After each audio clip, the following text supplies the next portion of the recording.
Are you needing to downsize or move an aging parent or a loved one? You have to have simple steps in order to make this task easier and more organized. And that's what we're going to talk about today. The 4 simple steps in order to make this process less challenging for you and your aging parents. And by the way, I have moved a number of older adults, and every time I do so, I use these same steps. Step number 1, identifying your loved one's belongings. Choose a room and separate and mark all the belongings in which your loved one wants to move with them to their new location.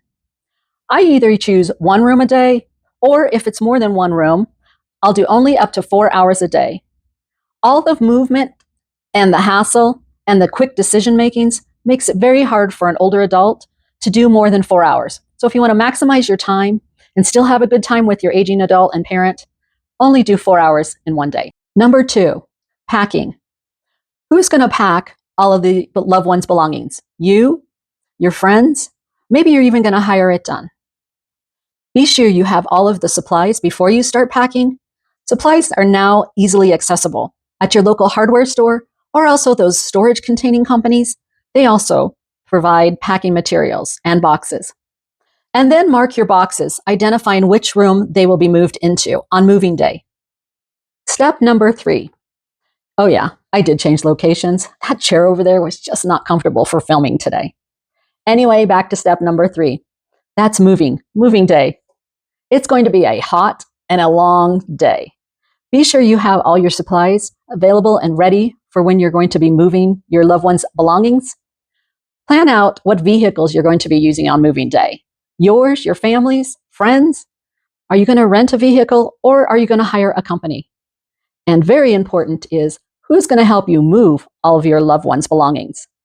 Be sure you have a list and have planned out having enough people, because that day does become very long and taxing. You might also be wanting to hire a company. Make it easier on yourself and your aging parents. I know these steps seem to be easy, but I just want to let you know, if you don't have a plan for you or your aging loved one, these days will be chaotic.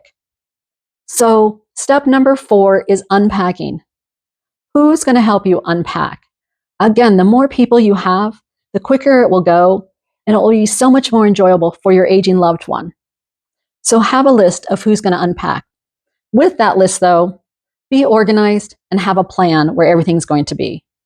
For example, in the kitchen, label each cabinet, what items will go in each one, to help those who are unpacking move along quicker, to get your aging loved ones and parents into their new home and location as soon and as quickly as possible. Okay, I know this downsizing and moving aging parents or loved ones is difficult. It's stressful, it's overwhelming, and it's time consuming. But hang with me, and together we'll get you and your aging loved one through the process with ease. Check this next video out, where it talks about step number 1, identifying your loved one's belongings quickly and efficiently. Also, push the subscribe button, and I'll see you in the next video.